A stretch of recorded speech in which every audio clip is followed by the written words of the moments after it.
Well, hi everything. Welcome to the Trouble Hack. We are here in an interview with Luis from Pentesterlab. Um, we will take a little minutes from his busy life just to make some questions to him. We are here with Danny, and the unique difference is I will introduce everything from language to English to Spanish as a way. It's like a ping pong, so my switch maybe will be broken a little. Well, hi, how are you? Hey, I'm Louis. So I'm the founder, CEO of Pentesterlab, a website to teach people web hacking or web application security. Perfect. Sorry, how much time do you do this, or do you work on Pentesterlab and all the topics that involves that learning and teach some of hacking in the beginning and the professional area? Yeah, so I started like a long time ago, like 7, 8 years. And now for the past 3 years, I work full time on it. And I got now people helping me as well. And yeah, we start from like very beginner things to like from Unix 101 hacking, and then go to like more complex things like code review, OAuth2, SAML, and nice tricky stuff. Okay, so you don't start at the beginning of the easy hacking steps and the script kiddie. You start with the very hard stuff. Not necessarily. No, we start like at the beginning. It's really like simple SQL injection, simple Mm-hmm. cross-site Okay. scripting, simple Yep. Unix, because I realized that a lot of people never used Unix before. So, for example, they don't know how to type command, and then when they start getting like command execution on a server, on a web server, they don't know what to do. So that's why I had to like add all this Linux, Unix content, so people were able to like know what to do once they like have a command execution. And yeah. Yeah, yeah, I understand because me and Danny teach some hacking uh, in our different areas and different cities, by the way. And what we saw every day is like most people doesn't know nothing about Linux, about Unix, and the response between the network response of the packets. Uh, I don't know why, but I think that there is a lot of marketing about Microsoft here, the big monster. But well, you know more about more than me about this. So let's continue. Um, it was so hard to start at the beginning, in the first step of Pentesterlab, or maybe you start with some support from on universities and other enterprises. So I started the commercial version with like just customers, like people who start getting it, because at the beginning it was only like a few exercises, and then it Mm-hmm. grew up over time. And it's hard when you start a business to land like business clients, because they want something that is really polished, really nice, where like customers are more happy to start like with things that are a bit like hacked together kind of thing.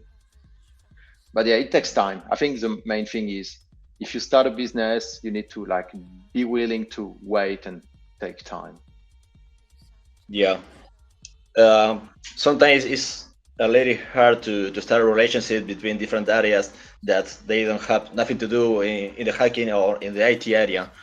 So I want to ask you, how do you take that responsibility, or how do you involve in the situation of taking any relationships in different areas like marketing, on other areas like doesn't involve anything about the IT?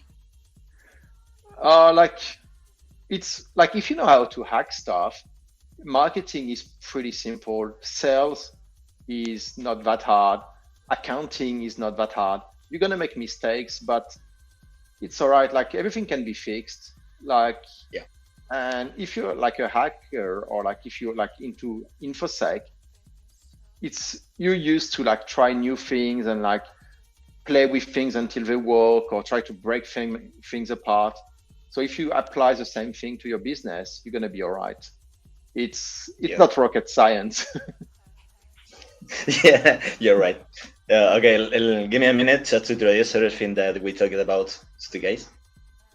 Bien, dice que prácticamente él cuando empezó, le costó bastante, que sí empezó a tener soporte, digamos, con todo lo que son otras empresas, pero cuando empezaron a ver que empezaba a tener más reconocimiento de gente que estaba aprendiendo y no principalmente de universidades.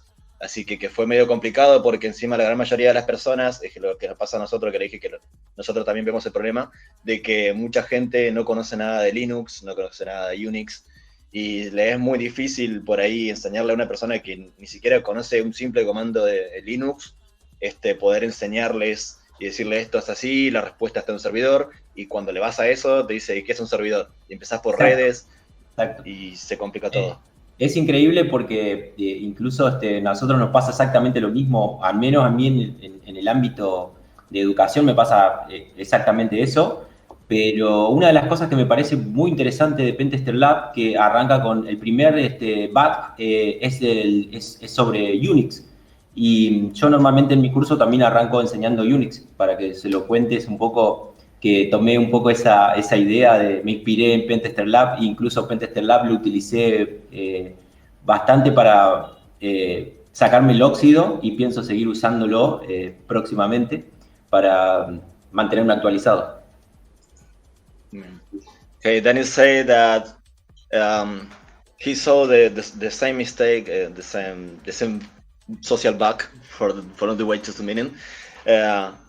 When we teach something about hacking that people doesn't know anything about Unix or networking, so this is the first wall, the first firewall that you must broke to bypass to start to teach to the people in the first steps.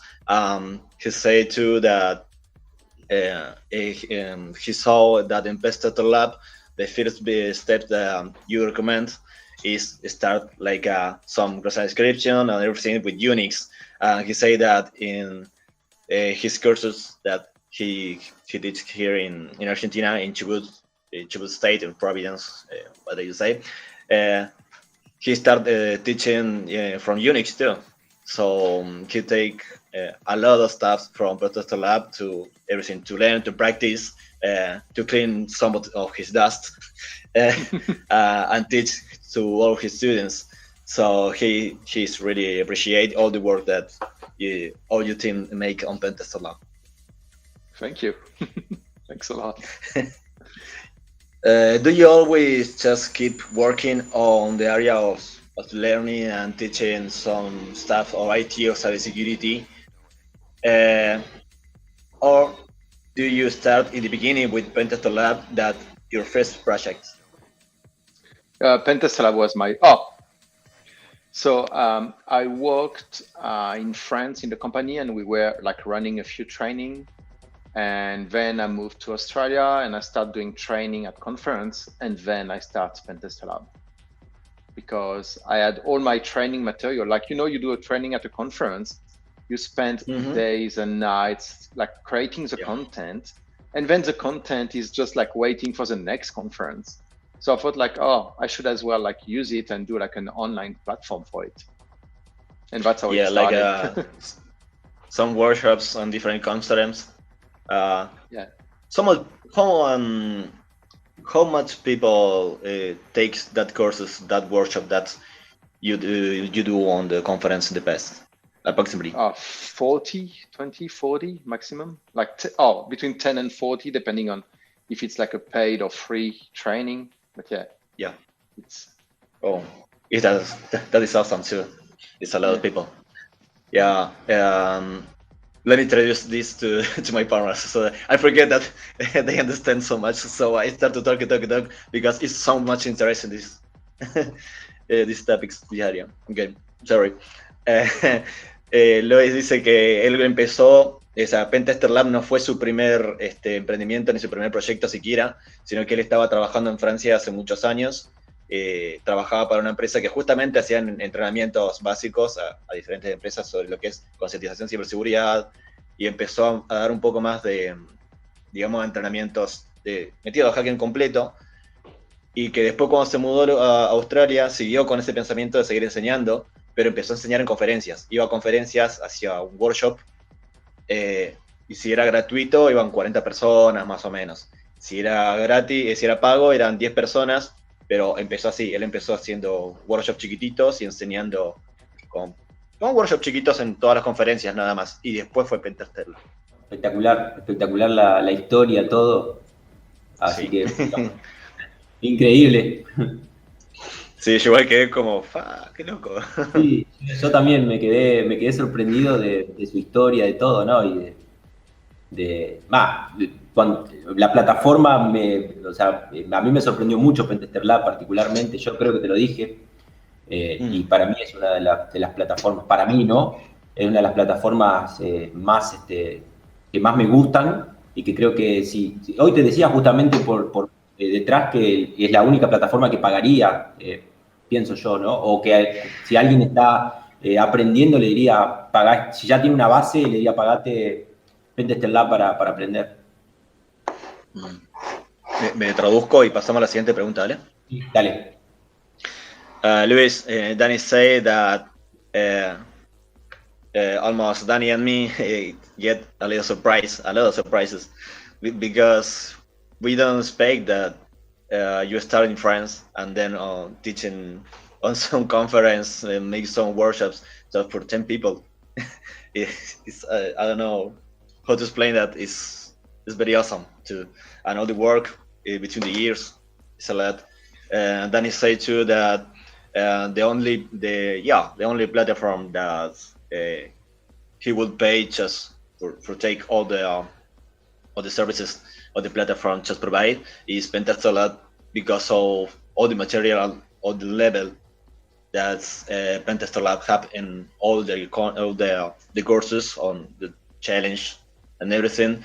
And he always recommend to the people that had a lot or a little of knowledge, that if they want to pay for some platform like Hackday or maybe try, he recommend to pay just Pentesterlab than others like the named one. Thanks a lot. Thanks a lot. Yeah, you're welcome. Let me check the next question. The question are in Spanish, so I need to read it and introduce it. It's all right. Don't worry about it. That's perfect. Yeah, I'm a little old, I'm a little broken with my English right now, but it's I'm beautiful. doing my It's best. Perfect.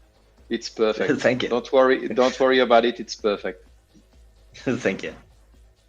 Let me check. Okay, in this question, Danny said that he told you in some emails that he used Pentesterlab in the past just to clean his dust. He personally think that Pentesterlab is one of the best platforms to learn about hacking and cybersecurity topics in the area. Although he said too that he learned a lot of tricks from Pentesterlab, and that tricks were very useful just to complete and resolve any other labs from Hackbox and other platforms too. He said that he learned a lot of tricks about Bird Street 2 and any other tricks at all. The question is, where come from all the success that Pentesterlab have?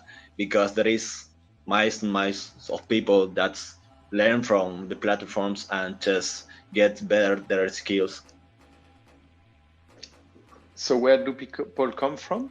Yeah, a bit everywhere. Like people from Australia, people from everywhere around the world. Like people in Guyana, people in Ecuador, people Argentina, everywhere. Like really, like from like obvious one like US, UK, but like a lot of country. I think that's why I like about the price is that it's not too expensive, so it allows people from all around the world to be able to afford it.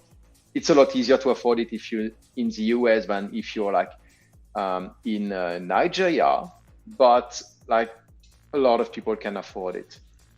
And I think that's why like there are people like all around the world. Like I think I send stickers to like more than 150 or 200 countries, like maybe 150 countries. Like it's, and that's what I like about it. So do you think that all the success that happened to the lab is for all the people that support them? Yeah, like I think the hard part about teaching, as you probably know, is giving people enough information, but not too much information. If I give you everything, you're not going to learn. Yeah. If I don't give you enough, you're going to get stuck and you're going to be like frustrated. So I think that's what I think I managed to do all right, and people like it. Yeah, I think the same. That if you take all the documentations and all the information and tricks about everything of hacking, we don't learn anything because they will read and then they forget everything because they must practice. There is a very important area between the theoretical stuff and the practice. The training every day is not all about, okay, I will use Metasploit, Barb, and map some script, whatever, and I do this in it as all. No, you must to learn what is everything, every step. So every technology, every tool, why you use this tool and not other. Yeah. So it's very important, the theoretical part. I think in every science, because I think hacking is a science and it's art. So we need to teach everything in the beginning from practical and theoretical area. Yep. Sorry, I forget to traduce this to the guy. Muchachos, ¿entendieron? Le decía que el éxito que tiene Pentesterlab viene de la cantidad de gente que le da su apoyo alrededor del mundo, que hay gente de un montón de partes, tanto de Estados Unidos, Argentina, Ecuador. Dice que hay gente de lugares medio recógnitos incluso, y que está bueno de que sea tan barato, no solamente para Estados Unidos, sino que para todo el mundo, porque entiende que, digamos, la economía de todos los países no tiene el mismo impacto y tiene una diferencia gigantesca. Entonces, el precio también para Estados Unidos puede ser bajísimo, pero para otros países es súper aceptable y eso es lo que a él le gusta. O sea, poder cobrarlo, pero tampoco que sea caro. Sí, no es caro. Y aparte de eso, que tiene un montón de desafíos que son gratuitos, que son buenos. Y justamente también tocando el tema del dinero y el aprendizaje, de que por ahí sí, justamente también la parte teórica y práctica que le decía que estábamos hablando, que es que si vos le das a la persona todo lo teórico y lo práctico al mismo tiempo, te lo va a leer, no lo va a hacer y no va a aprender. Entonces la persona no le puedes dar todo masticado a las personas porque no aprenden. Ellos tienen que entrenarse, le puedes dar la teoría y no la práctica y que busquen la forma de hacerlo, o le puedes dar la práctica y le forzás a leer la teoría para que aprendan, pero que ese problema es algo que él ve a forma global, que la gente quiere ir y romper, no quiere saber cómo se llama nada, ni nada, quiere usar, que le des la herramienta mágica y chao. Totalmente. Y que eso es el problema. Sí, esas son las... Justamente esa pregunta se salió del preguntarle del éxito, se salió eso, y quedó justito, quedó muy bien. Muy bueno. Luis, how do you do just to take every challenge, all the documentations and all the rooms, all the labs that you perform on Pentesterlab?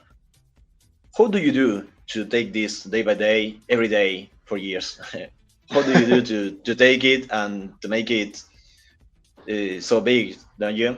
How much bigger is your team, or how do you do this? Explain that a little. So until 6 months ago, it was only me. 6 months ago. Yeah. So I think the thing is, I look at a lot of research and I look at what people are doing, and then I select what I think is important for people to learn. Because you can have like a super awesome bug, but if it's just, there is nothing to learn from it, it doesn't make sense. So I think one of the big part is filtering what matters. I just don't want to create challenges just for the sake of having like 2,000 challenges. I want that every challenge matters and teach something new to the people like solving them. Yeah. And I do that. So I do that every day. So I like work a lot and I just like create challenge. I'm pretty good at writing code in a few languages. And also like if you do that all the time, you get better and better at debugging. And I think that's why what helps me a lot is that I know how to debug stuff. So every time I hit something, and then it's a lot of automation, a lot of So you have a lot of advantage. Just thinking about that, you're very good on coding some stuff, and in the same way, you keep practice every day. At the same time that you create all the labs. Yep. All the investigation. Oh, it's a lot of job. So 6 months ago, you say? Yep. So let me tell you this. It's very awesome. I'm very impressed. I'm a little shocked because it's a lot of work, you know? Yeah, but it looks like a lot of work, but it like you see the final product, right? It wasn't like that a year ago. It wasn't like that 2 years or 3 years ago. So it's a good amount of work over a long period of time. Yeah, you can just take a little part or every task that you must do, and maybe take a little time, 3 weeks, 4 weeks. I don't know.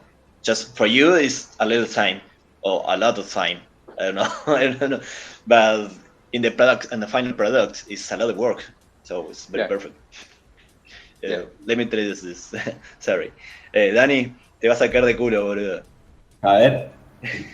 Hace 6 meses agregó una o dos personas para que trabajen con él, pero de los 6 meses para atrás hasta el comienzo, todo lo hizo él solo, todo. Sí, me imaginaba algo así, porque en los videos tutoriales, los spoilers, habla siempre él. Me di cuenta que era siempre una sola persona, pero pensé que él ponía, obviamente pone su firma en los certificados, todo.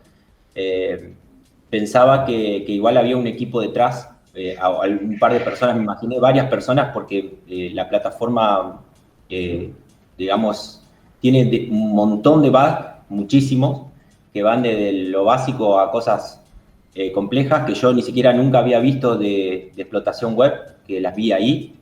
Yo no salía del SQL Injection, los clásicos, ¿no? Pero después hay un montón de cosas nuevas que yo me había quedado oxidado y cuando entré ahí realmente me sorprendió porque no las vi en otros lados tan bien explicadas. ¿Viste? O sea, Swigger explica, pero no al nivel que lo hace Pentesterlab con el spoiler. Digamos, incluso hay algunas máquinas que te las puedes descargar para poder hacer vos los laboratorios. Después hay muchas cosas que realmente son increíbles. La verdad que me sorprende el talento. Y lo admiro y lo respeto muchísimo. Yo lo tengo como no puedo creer que estemos hablando acá. Es más. Bueno, también dice que muchas de las cosas él aprovecha porque él sabe muchos lenguajes de programación, se lleva bien con muchos lenguajes de programación, entonces lo que él aprovecha es cuando crea un laboratorio, lo toma como un hobby y al mismo tiempo practica, entonces le mete algunas cosas por ahí que se olvidó, que no está usando mucho, y es como que su práctica y al mismo tiempo está buscando la forma de darle, él ya conoce el código, ya sabe dónde están los agujeros, se hace muy bueno debugueando, se hace muy bueno haciendo pruebas de conceptos, porque está constantemente trabajando él solo. Sí, y es increíble porque hace muchísimas cosas a mano, que normalmente por ahí uno entra a una plataforma y ve gente explicando, utilizando solamente VarSuite y no salen de ahí. Utiliza VarSuite, pero a la vez hace mucho scripting, utiliza mucho Bash, varía los lenguajes, no solamente utiliza Bash, combina Ruby, utiliza Python, o sea, es increíble. Ahí le traduzco. Luis, okay, so Danny said that it's very impressive everything that you do in the last years, a lot of time, and all the work that you do. He saw, he noted that in the on most interview that you take, talking about Pentesterlab, the only person that's just take the face, it was you, just you, and the only person on all the videos, all the interview, all the conference, it was just you. So he'll take this into account to maybe think that you were the only person working behind the Pentesterlab image, you know. Yeah. So he saw that, and he's very impressed. Look at his face. Yeah. Nice little cat. Yeah, so he say that Flipper. Se llama Flipper. it's called Flipper. Es una gata carey. No sé si conoce las gatas carey. Then he say that it's a carey race of cat. It's a female cat called Flipper. Okay, nice. Everything. Other stuff that Danny say a few minutes ago is that he notes that you work with a lot of languages, programming languages, I mean, like a Bash, like a Ruby, and you work with a lot of tools. And he saw that there is a lot of people that when they make a conference as a speaker, the only tool that they use is Barsuite, and there is no Barsuite is not the only tool about hacking the world. You don't do that. You take this and use a lot of other tools too. So you can change working on Bash so to other programming language in the same time. It's like so easy to you. And the same way it's like so easy to you to work with different tools. Oh, like if you watch the video, I rehearse them before. I can't do that like in the video. I'm cheating. It's not real. It's cut and improved it. Yeah. I'm all right in Python. I'm okay in Ruby. I'm all right in Python, and Bash as well. But like most of it is like rehearsed and edited and stuff like that. I'm not like I'm nowhere near what the video shows. Yeah, but it's not a lie because you create all the code of the application, so it's not a lie at all. Most people here, but they perform a lie. I saw a lot of time that some people create some workshops or write apps about some labs, but when you try to find where these people take this information, you find out that there is a lot of write apps older to the one that these people created. And that is a lie. So the people don't resolve the labs by their own. They take all the right tabs and just copy paste it. No. For me, that's a lie. Yeah. Okay. Fair enough. Yeah. Okay, let me take. Sorry, I need to introduce this. Dice Luis. I forget, sorry. Dice Luis que algunas cosas de videos de reversing que él hace, que lo que ven, muchas veces él lo toma como que es una mentira, porque como él creó el código, él creó el laboratorio, ella lo conoce. Entonces como que lo toma como que a veces es como una mentira y arma el video para poder mostrar cómo se hace, se levanta el laboratorio y todo, pero ella conoce todo completo el código, porque lo creó él. Entonces arma todo lo que es la inyección, la conexión reversa completa, únicamente para el video. Pero él lo toma como que si es una mentira, porque si él creó la aplicación, él sabe los errores. There is two questions here. The first one is if you practice something about bug bounty, and the next one is what bugs do you recommend from Pentesterlab to start to learn about bug bounty? Good questions. So I think I don't do any bug bounty. A lot of my friends do, but unfortunately I don't have time. I like to make hard choices, and so I need to create content, and I can't do. I need to do bug bounty more. For bug bounty, I think it depends on where you are technically. If you are really good at web stuff, I will try probably to look at SAML or Auth2 everything that is hard. If you're very beginner, I think you probably want to spend more time on recon to find like a bigger scope you can, and then try to find simple bugs in websites that are hard to find. So the bug is easy to find, but the initial website is hard to find. So this way you're more likely that no one else found it. Where if you're good, you probably want to look for really hard bugs to find in websites that are easy to find. So as a beginner, I wouldn't try for cross-site scripting in www.google.com. I will look for cross-site scripting in very obscure.google.com, where for people who are more technical, more senior, I will probably look at OAuth2 issue in accounts.google.com or something like that. So I think it depends. You need to think of what you know and what you can test for, and how to like maximize your chances to find something. And something like you must need you must prioritize and take advantage of all your skills that you have, and don't take into account the work of other bug hunters. I agree with that. Let me check this. Dani, con lo que es si hace bug bounty, dice que no hace bug bounty, que tiene muchos amigos que sí hace bug bounty, pero que él no, que le encantaría, pero no tiene tiempo, como nosotros. no tiene tiempo. El consejo que él quiere dar para las personas que hacen bug bounty o que quieren empezar a hacer bug bounty es que si sos una persona que realmente nunca hizo nada de hacking, que sos una persona que recién empieza o que tiene un nivel intermedio pero nunca hiciste bug bounty, es que agarres, digamos, los programas que tienen el scope más grande. ¿Por qué? Porque entre más grande sea el scope, los bugs más fáciles de sacar van a estar más escondidos y vas a tener más oportunidades de poder pegarle a un cross-site scripting reflejado o algo chiquito, pero vas a poder sacar algo de dinero y algún batch vas a poder sacarlo.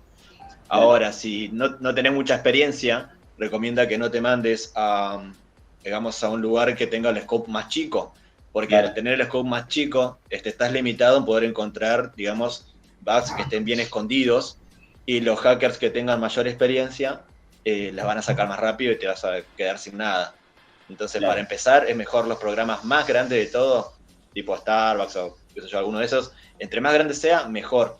Y tenés que irte bien al fondo, empezar a escarbar bien al fondo para poder encontrar un bug que te sea redituable y poder explotar así las habilidades que tenés. Si no tenés habilidades fuertes, busca aumentar el reconocimiento que tenés, el reconocimiento pasivo y activo, aumentarlo todo lo que puedas para encontrar vulnerabilidades bajas.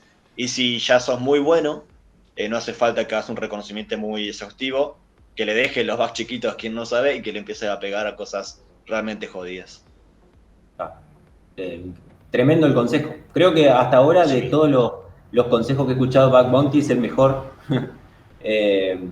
Porque me parece a mí que la parte de los skills, ¿no? De las habilidades que pueda llegar a tener el cazador de recompensa, es verdad que normalmente ya el que está por ahí un poco más avanzado se enfoca por ahí en buscar bugs logueados y otro tipo de cosas que van más allá, o otro tipo de bugs un poco más complejos, ¿no? De encontrar, que no son fáciles de encontrar. Pero bueno, ya cuando hay un nivel avanzado, alguien puede encontrarlo claramente, como el caso de Edu que estuvo en Chubut Hack, ¿te acordás vos?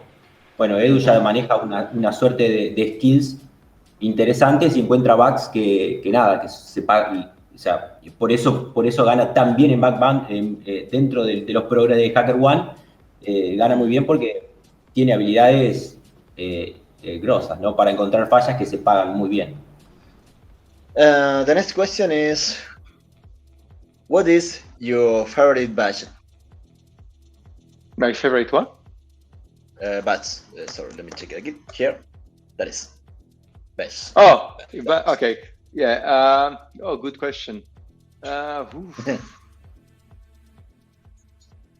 a hard one. I think I like the intercept badge the most. Like I really like TLS as a protocol, and I think there are a lot of interesting things to learn about it. And I don't think people understand it as much as they should. And I think that's a good badge for it. So I think that's the intercept badge that I like the most. And it was good fun to put it together to like write all the clients and all the TLS vulnerabilities in them. And yeah, I think that's my favorite. Yeah, there is a lot of vulnerability around outside here, taking account the TLS configuration and everything about misconfigurations on servers. Yeah, you're right. It's a tough one, but it's very useful too. Yeah. Okay, the next question is, how do people where you live see the level of Argentina talking about cybersecurity area? Ooh. I don't know, like from what I remember in France, where every time we were talking about Argentina, it was always like about, like you guys had like the core team there. So like you had some of the best hackers. Like I remember, I think it was, I met, I think it was Alfredo Ortega in 2000 something. He went to France to talk about the IPv6 vulnerability in OpenBSD. Yeah, I remember that. So The vulnerability is taking time account the communication between the IP6 and IPv4. You can perform an attack between these two devices from different IP range. I don't know how to say it, scope, different scope. One on the IPv4 and another one in the IPv6, but you can attack each other. Okay. Just I think it's talking about some misconfigurations on the packet that you can perform a SYN attack. It's like a port knocking. Okay. Nice. I think that's the way. Okay. Yeah, and yeah, so I think like good always like people talk very highly of the Argentinian scene. I think. Now, is that because here is a lot of hackers in Argentina, and there is a lot of hackers from Argentina in the world too. We have a lot of people that is very recognized outside. We have just like Ryan Root. There's Akita, like is a very big bug hunter. El Mago, Yamila Lavalle. We have a lot of hackers that they are a little famous outside, but inside Argentina we have a lot of hackers too, from different levels. We have hackers just focuses in publication. We have other hackers that they are focuses on networking. Other ones on electronic stuff, on social engineering. We have a lot of hackers in different areas here, and everyone have the very skilled one. I don't know, we have fun too. Escuché que como no podía ser de otra manera, me imaginaba que uno de sus hackers favoritos de Argentina era Alfredo Ortega. Sí. Alfredo Ortega para mí es uno de los hackers más impresionantes que vi de la Argentina. You missed. That's exactly why I talked about. Sí, es el negocio porque viste que justamente dice que afuera los argentinos somos recontra bien vistos, que es un hacker argentino. O sea, sí, es lo que dicen por todas partes, que los argentinos no tienen allá arriba porque hay muchos hackers famosos que son argentinos. Y él le decía que en Argentina hay muchos hackers más todavía que no son famosos. Y se queda como, wow. Totalmente. Y aparte, bueno, Alfredo Ortega es el gaucho, el hacker gaucho. Hacker gaucho. Gaucho's hacker. Gaucho hacker. So, Luis, the next question is just focuses on focusing a little on money, on cash. So the question basically say that how do you think that we need to do to teach faster to our students and that to it's not exactly faster, but it's something like a faster and better. It's not just to clean most parts of important documents and documentation parts and stuff like that. It's not about just prioritize some skills and not others.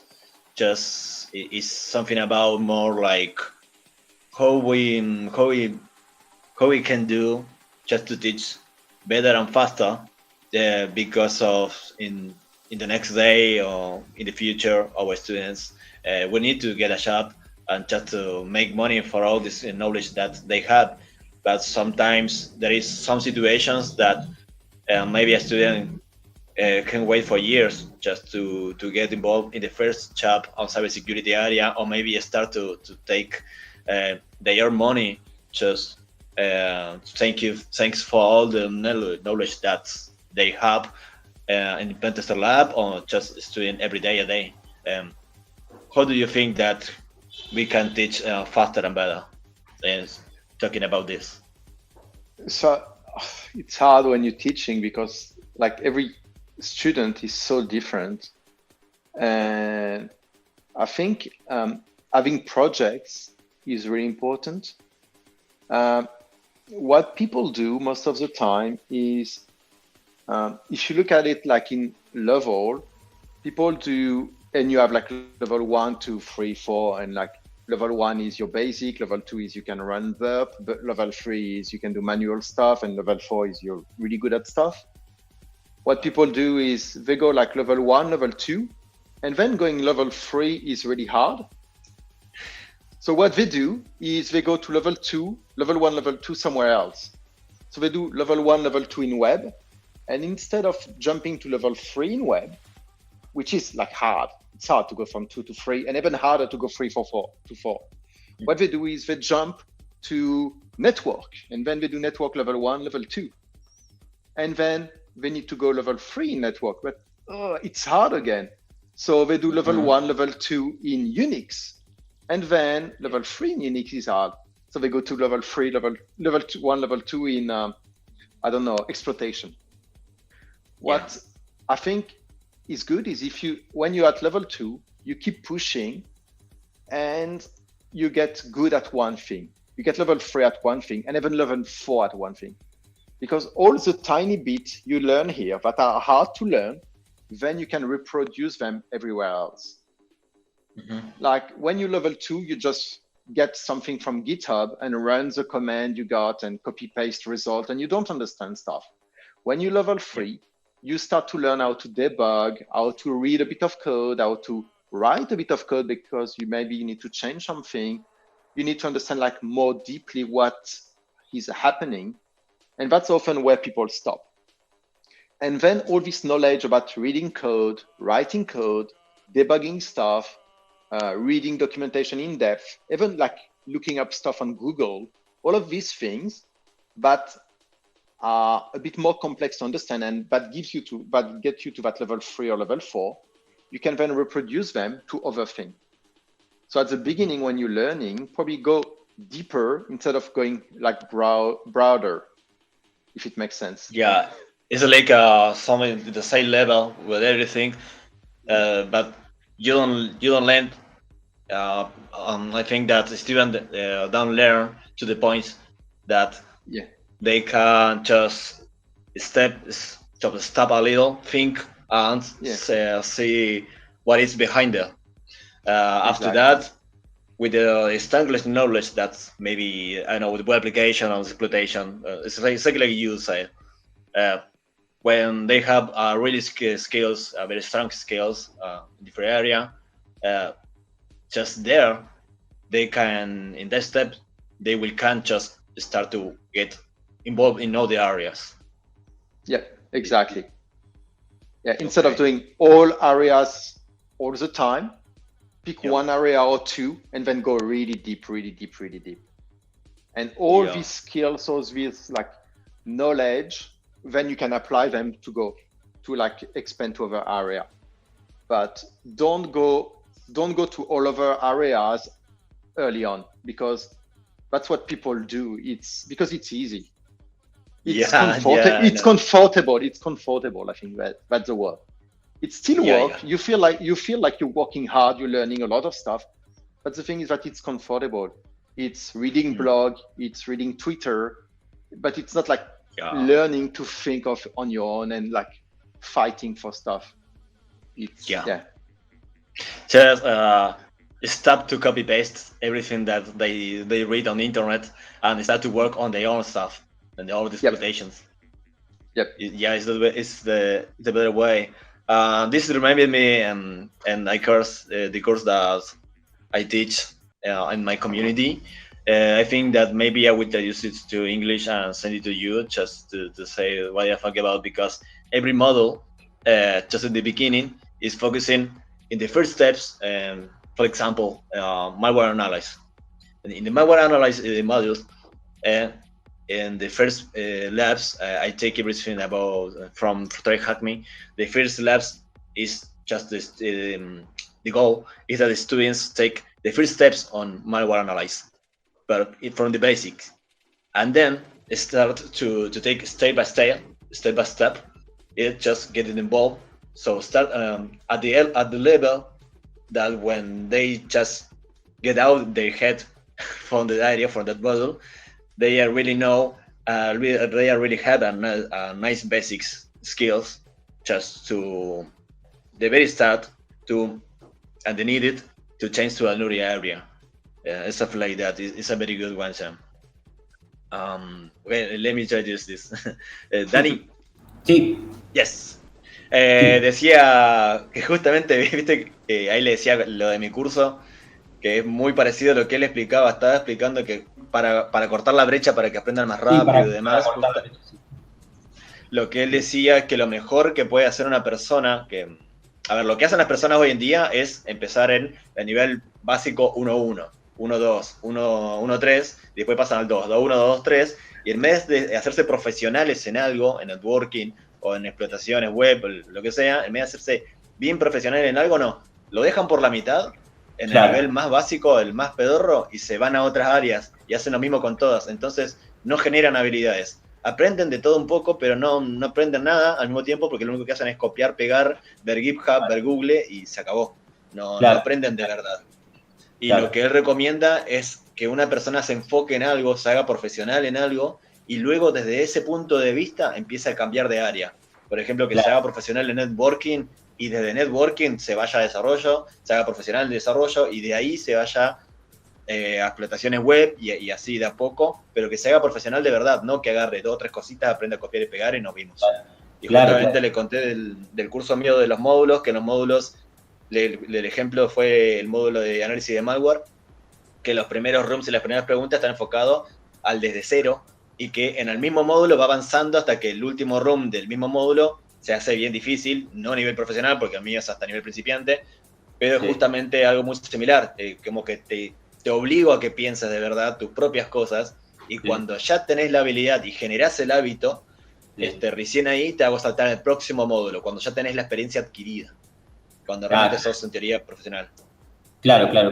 Sí, perfecto. Sí, me parece genial y creo lo mismo. Me parece que incluso muchas veces en términos de a la hora de buscar vulnerabilidades, por ejemplo, hay un montón de gente que está buscando, quiere monetizar las vulnerabilidades y por ahí busca a mansalva y no se enfoca en una. Y por ahí capaz que conviene que se enfoquen solamente en una, que aprendan a buscar una sola y que le den a esa sola nada más.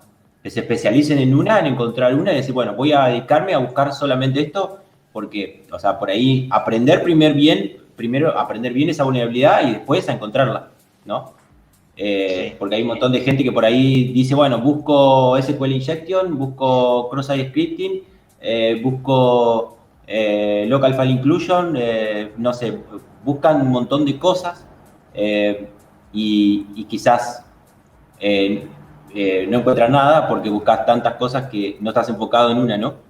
Creo que sí, es vital y fundamental el enfoque y y aprender bien. Nosotros, bueno, ahí en el Centro de Formación del Profesional, yo te había contado, se trata de enfocar en distintas, que vayan pasando que vayan aprendiendo primero redes, que aprendan Linux, hasta después recién llegar a lo que es seguridad, ¿no? O programación, pero primero base, no entrar a aprender programación, por ejemplo, sin saber lo que es una computadora. Tratamos de que vaya como paso a paso, ¿no? It's like, what do you recommend to the people that come from other states or province? Well, we here in Argentina have province, not a state, but in other country, I think that some states in different parts. Okay, anyway, what do you recommend to that people that live so far away the big city, just to study in cybersecurity in the work area, in the laboral area, okay, but if that people can't travel to the big city, what do you recommend to those people? If it's better to go to other cities or another countries, maybe. The other option is to try to take and get some remote jobs and maybe get introduced to bug bounty. What is the recommendation that do you do for all the people that live so far away from the big cities? I don't know enough about Argentina to have a good advice. No problem. I think especially with COVID, I don't think you need to travel as much as before. I agree. So you're probably good like in the country, because like a lot of people like moved out of big country just to like, because they didn't need to go to the office, at least in a few countries I know about. And if you have good internet and probably spend time making sure like working on your English, because it's probably easier to land a job if you speak English properly and are able to communicate with people. And that's probably my advice is, and then try to get good internet. And if you got good internet and you can communicate in English, like you should be okay to get a job anywhere in the world. Yeah, let's get a chat. Or work from home. Just totally. Exactly. Yeah, that's what I meant by get a job anywhere in the world and work at home. Yeah, it's a better way. I mean that. I work in the GIS. It's a global information security team, so I can work from wherever I want. But that is my position right now, and I know that so much people don't have that opportunity. So I'm very lucky for that right now.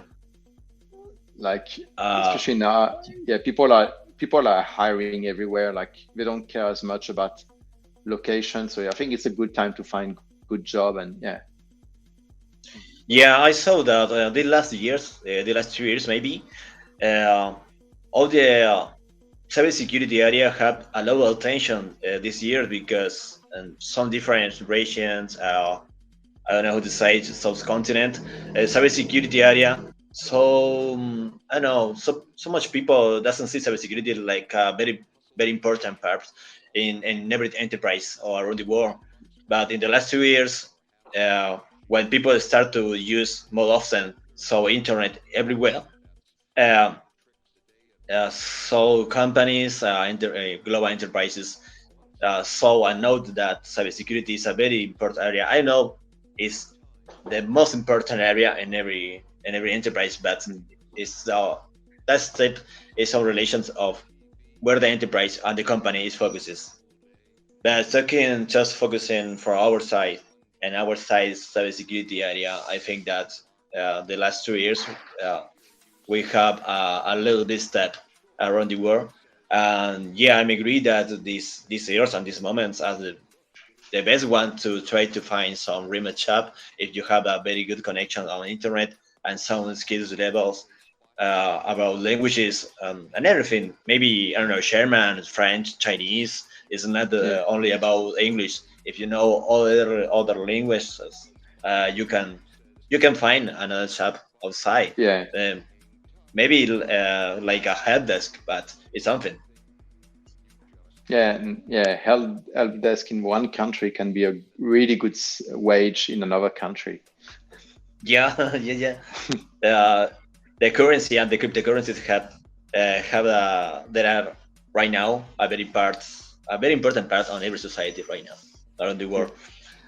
So let me introduce this. Thank you.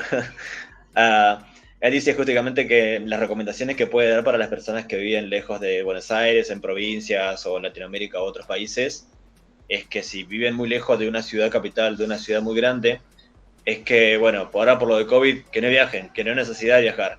Pero justamente estos últimos 2 años, como lo que yo también le decía, que el área de ciberseguridad creció, aumentó la importancia que tiene, todas las empresas alrededor del mundo vieron lo importante que es ciberseguridad, que es una de las más importantes, y empezaron a contratar de forma remota por doquier.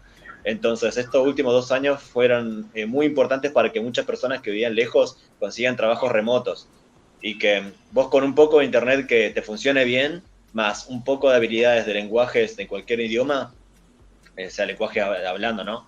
Ya tener la oportunidad. Este es el mejor momento para poder lanzarte a buscar un trabajo 100% remoto.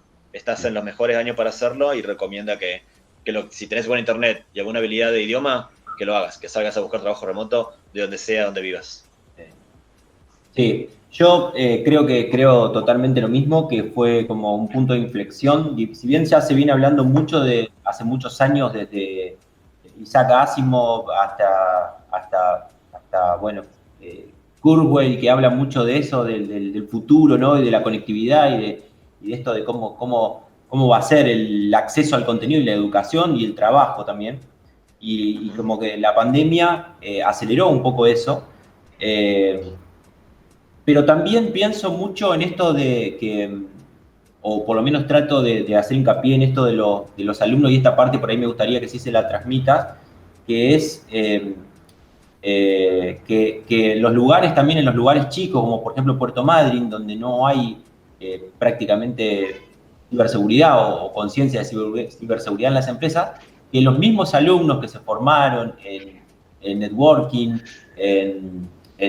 hicieron un curso de ciberseguridad como el que damos nosotros, o Cisco, o lo que sea, poder crear esas áreas. No existen. Entonces, de repente entran a trabajar como sysadmin y tienen el gen del hacking y dicen, bueno, vamos a crear un área. No lo tenemos, no existe, pero vamos a crearlo. Y ese área después empieza a darle trabajo a otros que también empezaron a hacer cursitos de ciberseguridad. Y creo que esa también es una forma de que se instale en las ciudades como Puerto Madryn, por ejemplo, y que no se tengan que ir de Puerto Madryn o tengan que buscar todo el tiempo trabajos remotos. Creo que el trabajo remoto es una muy buena opción hoy, pero también esto lo pienso como algo de poder, lo que no existe, crearlo. La demanda está, pero muchas veces necesita el gerente o quien esté en la empresa entender que es importante crear o hacer cosas que tengan que ver con ciberseguridad. Let me check. Yeah, my tongue. What do you think about communities? And what do you think that we can just take better in our communities of cybersecurity communities, just to get a better hacking knowledge, just to take to the persons and share it with everyone. And this is like and the another one is, do you know the slogan like the world needs more hackers? So community, I don't know. I think you're doing great already. If you're teaching, if you're like organizing things like interviews and getting people excited about hacking, like I think it's a big part of it. Then I think people need to go like on their own journey to learn. Like you can only, but having like regular meetups and people being able to talk about hacking together, and I think it's the most important things. making sure that everyone is welcome, regardless of like background, gender, whatever, is really important, I think. Because I think without diversity, you don't go as far as you would go with diversity. And what else? Yeah, I think the world, like computers are everywhere, so the world need more hackers. Like we need people who can break things. We need people who can just break things apart and put them back together. And like that's what hackers do. Sometimes they find security issues, but that's it. Like we break things, we put them back together, and sometimes we find others. That's it. So we need more people who can do that. Yeah, we it's like Aaron Swartz says, knowledge is just to be curious. Yeah, exactly. Rest in peace, Aaron. So I need to do this ticket I use. Let me check. Yeah, I forgot. I am a forgetter because I just talk and I go so far away. Dice que estamos haciendo muy bien las cosas en las comunidades, que no tienen mucho consejo para darlo, que estamos re bien en esto de hacer entrevistas, alcanzar el conocimiento de las personas, hacer el tema de la traducción y unir tanto continentes, rompiendo lo que son barreras culturales, de que está todo excelente, que no tiene consejo para darnos con lo que es comunidades, que está muy feliz, contento por eso. Y con lo del eslogan, dice que no lo había escuchado muy seguido, que parece que lo escuchó pero no lo recuerda bien, y que está de acuerdo que en todo lo que son las áreas de informática, básicamente de ciencias informáticas, hace falta más hacker, porque los hackers somos los que rompemos, los que volvemos a unir, y lo mejoramos porque ya sabemos cómo hacerlo, o lo arreglamos. O sea, rompemos, lo arreglamos, rompemos, lo unimos, lo mejoramos, pero siempre estamos un nivel más arriba y que el mundo necesita más gente que rompa y que arregle cosas al mismo tiempo. No que solo rompa, sino que el mundo necesita gente que rompa y que arregle. Bueno, o sea, estamos haciendo las cosas bien, entonces tenemos que seguir haciendo chubutcac. Sí, vamos a ver cómo seguimos. Pero sí, comparto totalmente. Se necesita gente que siga rompiendo, que sea disruptiva, cambie la historia de las cosas. Y cuando hablamos de cambiar la historia, no necesariamente la historia global, no necesariamente Newton, un Einstein, sino que sino muchas veces la historia la puedes cambiar en tu aula, como nos pasa a nosotros, o en un espacio chico, quizás como es Chubut-Hack, o en una comunidad como la de Wolfpunk. Las comunidades en Argentina por ahí no son tan, no se aglomera tanta gente, ¿no? Excepto por ahí Eco Party, pero que no es una comunidad, más bien son un montón de hackers y conferencias conferencias de la Argentina y de otros países y hackers y comunidades que se juntan en un lugar, ¿no? Y hace un poco de comunidad la ECO, pero es más una conferencia, ¿no? Y después, yo siempre digo que la ECO Party es una de las conferencias más grandes de Latinoamérica y hace como una especie de madre nodriza, ¿no? Pero hay un montón de comunidades chiquitas que son importantísimas, pero sumamente importantes, ¿no? Nacieron todas de ahí. Totalmente. Sí, o al mismo tiempo, algunas casi al mismo tiempo, pero prácticamente sí. Es muy importante la Eco Party sin ninguna duda en Argentina. That's where all the questions that we have to you. This was all the interview. I don't know if you want to talk about something more, or just give us some other recommendations about everything that we are working in our communities and interviews, just trying to teach to all the people that they want to learn. Obviously, if people don't want to learn hacking and they want only the money, I think that they will never just start to learn about hacking, because our goal is not the money. It's a secondary goal, or maybe the last one. But the first one is just to learn something new stuff, learn how to grow, how to help people,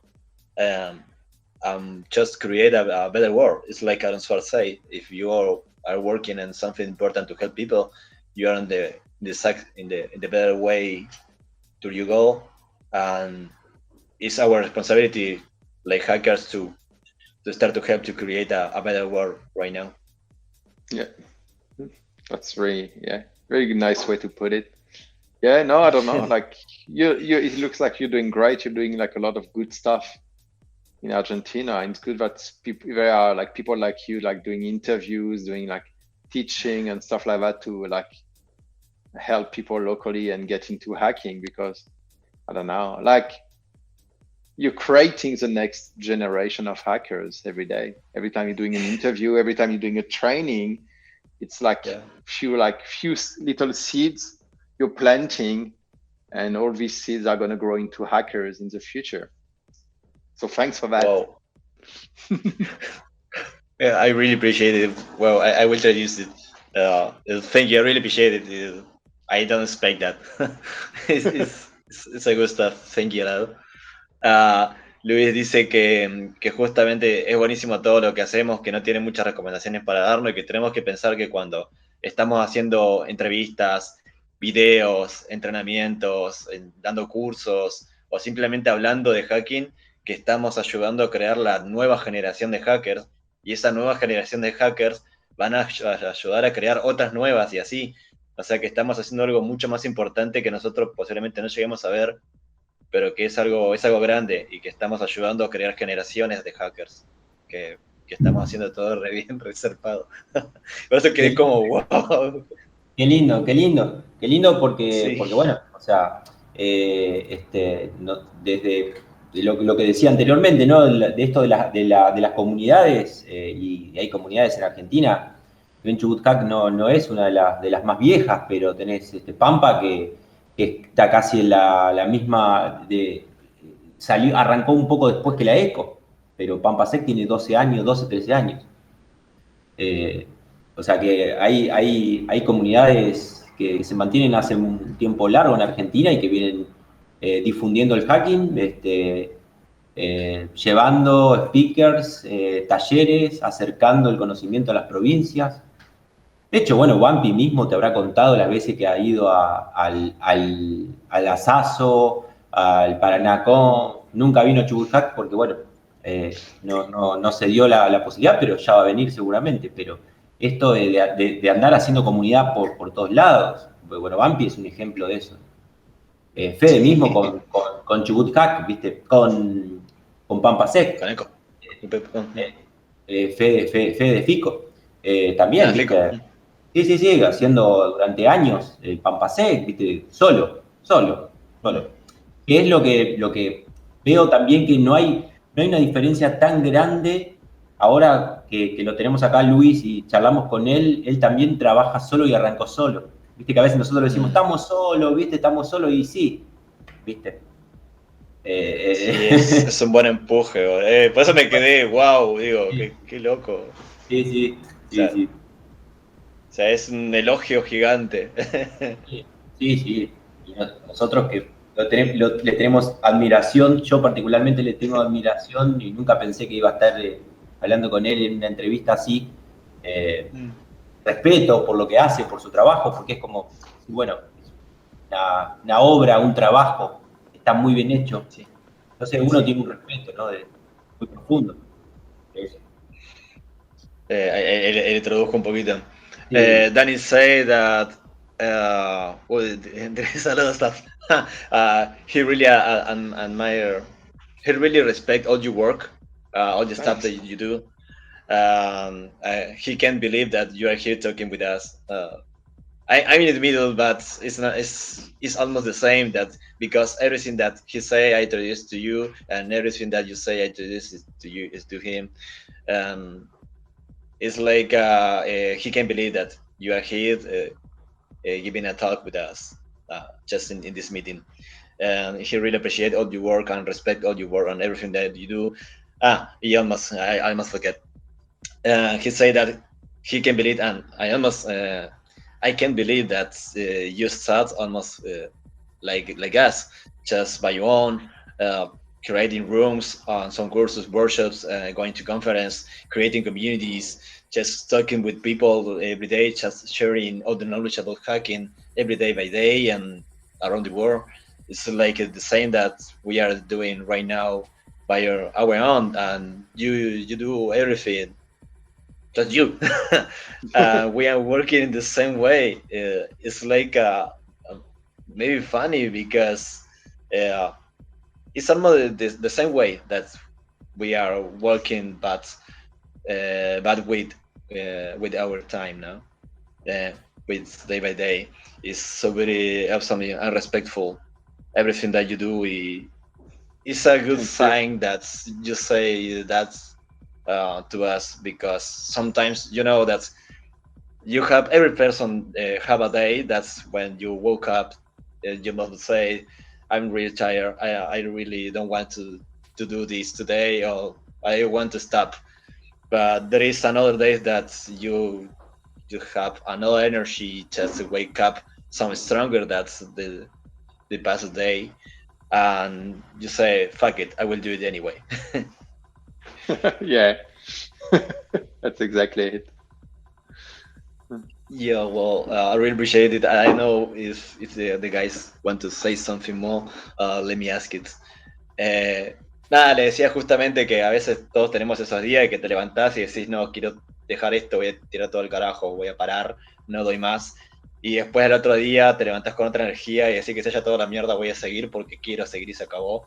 Y le decía que justamente que respetamos todo su trabajo y apreciamos todo lo que hace con Pentesterlab y demás. Sí, sí, totalmente. Totalmente, es increíble. Para mí es increíble. O sea, porque bueno, es un trabajo que se puede ver, ¿no? Es como decir, una obra, ¿no? ¿Viste? Cuando vos ves los cuadros, bueno, esto es así, se ve el trabajo. No es solamente una charla que está bueno también, ¿no? Porque hay charlas brillantes, pero hay un trabajo de fondo muy importante ahí. No tengo palabras, me gustaría podérselo decir en inglés, no puedo. Después se lo voy a decir por mail, pero sé que me vas a traducir igual lo que voy a decir ahora, que es básicamente agradecerle enormemente, que para nosotros es un placer, que él no tiene idea el placer y bueno, y las gracias son infinitas. Creo que esto, lo que está haciendo él, es muy importante para nuestra comunidad, para los que nos miran en los streams. Comentarle que por ahí ahora no estamos haciendo transmisiones tan seguido, pero que veníamos haciendo transmisiones todos los sábados y ahora aflojamos un poco. Estamos tratando de reorganizar a Chubut Hack para volver con más fuerza, que sería para nosotros espectacular. Por ahí, no sé, en marzo, si arrancamos de nuevo con la seguidilla de todos los sábados de charlas, contar con él en una charla, contar con el apoyo de Pentesterlab como comunidad de soporte o lo que sea. Nada, ese tipo de cosas, ya lo que nos está dando ahora es un aporte enorme y nada, no hay palabras de agradecimiento.